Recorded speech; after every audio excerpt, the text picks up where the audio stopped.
அலையடிச்சு நிலை குலைஞ்ச செய்தி கேட்டதும் ஐயோ விலையில்லா உயிர்களை பறிகொடுத்ததும் அலையடிச்சு நிலை குலைஞ்ச செய்தி கேட்டதும் ஐயோ விலையில்லா உயிர்களை பறிகொடுத்ததும் நாடெல்லாம் துடிச்சு போனதே அந்த துடிப்புக்கு பேர் மனிதநேயமே. The tsunami came, the waves came in, it was all gone. There was nothing left. No clothes, no money, no home, no jobs, nothing. We had no means to even eat. We were starving. There were no jobs to be had. Overnight, we had become beggars. Similar voices still echo from many of the coastal villages in southern India, especially in Kadalur, Nagapattinam and Kanyakumari. The tsunami has come and gone, but the tsunami victims are still living in tragic circumstances, in emergency or temporary shelters, struggling to rebuild their lives and waiting in hope for a permanent home.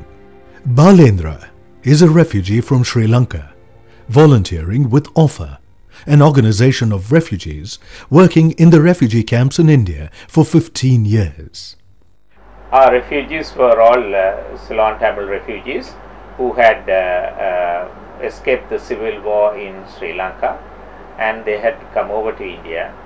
And having come over to India, they were living for the last 15 years in temporary shelters which were very similar to the ones that had been provided to the tsunami victims.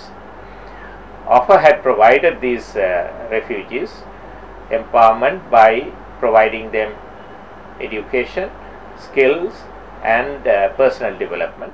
When the tsunami hit India, Balendra and 640 Sri Lankan refugees trained by Offer as health workers, teachers, women's empowerment trainers and counselors began to work with the tsunami victims, virtually visiting every household in the affected areas. In these one-room shelter units, they eat, sleep, change clothes, cook, hang their makeshift cribs for their babies and keep their belongings, all within the confines of this tiny space. The people appealed to us for help, complaining that they couldn't continue living in these shelters which had been meant as an emergency intervention for a brief period until permanent houses were constructed. Until the permanent houses are built, we have no choice but to live like this. The permanent housing was getting delayed.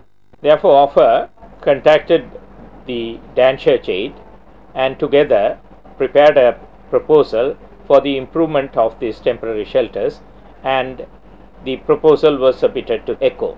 This project is co-financed by DCA and ECHO. It's approximately a one-year intervention where we work together with our implementing partner Offer in the districts of Kadalur, Nagapattinam and Kanyakumari. The focus of the intervention is shelter improvement, water and sanitation and health and hygiene awareness, and we implemented these activities in 23 tsunami camps.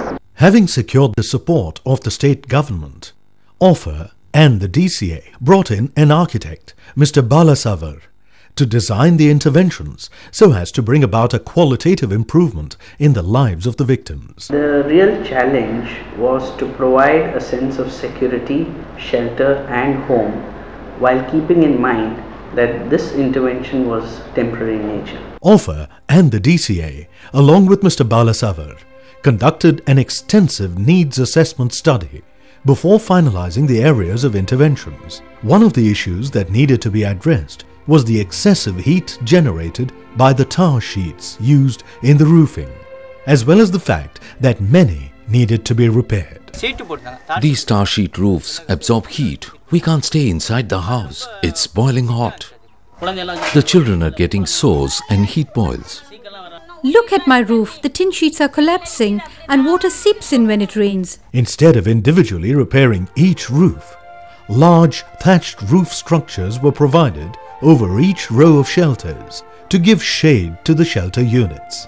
An air gap was maintained between the tar sheets and the thatched roof to allow for ventilation, thereby making them cooler. Now it's much cooler inside our houses. The children are much more healthy and comfortable. Their assistance in putting up the thatch roof is something that we'll never forget. We'll be grateful to them for the rest of